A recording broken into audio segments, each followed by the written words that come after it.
ફરી એક ખૂબ જ સક્સેસફુલ અને સફળ ટ્રીટમેન્ટના લઈને સરસ સાંભળતા થઈ ગયા પેશન્ટ અમારી સાથે હાજર છે અહીંયા અમદાવાદ ક્લિનિક પર. આજથી આશરે 1.5 થી 2 મહિના પહેલા ભાવનગર કેમ્પમાં અમારા દર્દી આવ્યા હતા. એ ટાઈમે સાંભળવામાં ખૂબ જ તકલીફ હતી. ચેક કર્યું ત્યારે ખ્યાલ આવ્યો કે મશીન વગર બિલકુલ સાંભળતા નથી. કાનની નસ ઘણી સુકાઈ ગઈ છે, કાનમાંથી રસી આવે છે અને સાથે સાથે ટિનિટસ, તમરા કે હમિંગ સાઉન્ડ પણ આવે છે.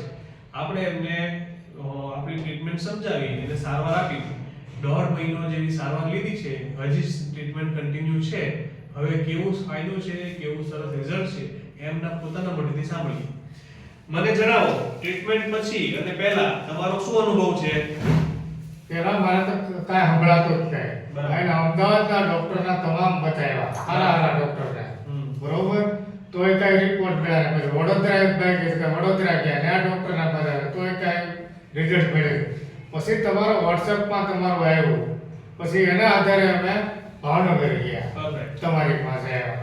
ભાવનગર આવ્યા, ટીપા તમે નાખ્યા ને ત્યાંથી પછી 1.5 મહિનો થયો. મેં 15 દી થયા તો સાંભળવાનું શરૂ થઈ ગયું વગર મશીન. મશીન મેં 1.5 લાખના લીધા હતા સાંભળવાનું. ઓ 1.5 લાખના મશીન? 1.5 લાખના મશીન. જોઈએ એવું સાંભળતા નતા? હા, નહીં જોઈએ એવું સાંભળતા નતા. અત્યારે મશીન કેટલા ટાઈમથી નથી પહેર્યું? 1.5 મહિના. તમારી દવા આડતી રીતે ધીરે ધીરે ચાલુ થઈ ગયા. અત્યારે રેગ્યુલર ચાલુ થઈ ગયો છે. મશીને મૂકી દીધા. અત્યારે તમારી આ દવા ચાલુ છે. શું વાત છે? હા, સરસ બહુ ખુશ. તમારે શું કેવું છે? કઈ તમે ખુશ છો? હા, ખુશ થઈ હો. અમે 5-6 ડોક્ટર ફેરવા કે રાહત નથી થઈ, પણ અમને આ દવાથી રિઝલ્ટ મળ્યું ખરા એમ. બહુ સરસ. તમારા જેમ જ તે બીજા ઘણા બધા દર્દીઓને દવાનો સારવારનો લાભ મળે એવી આશા રાખીએ. હા.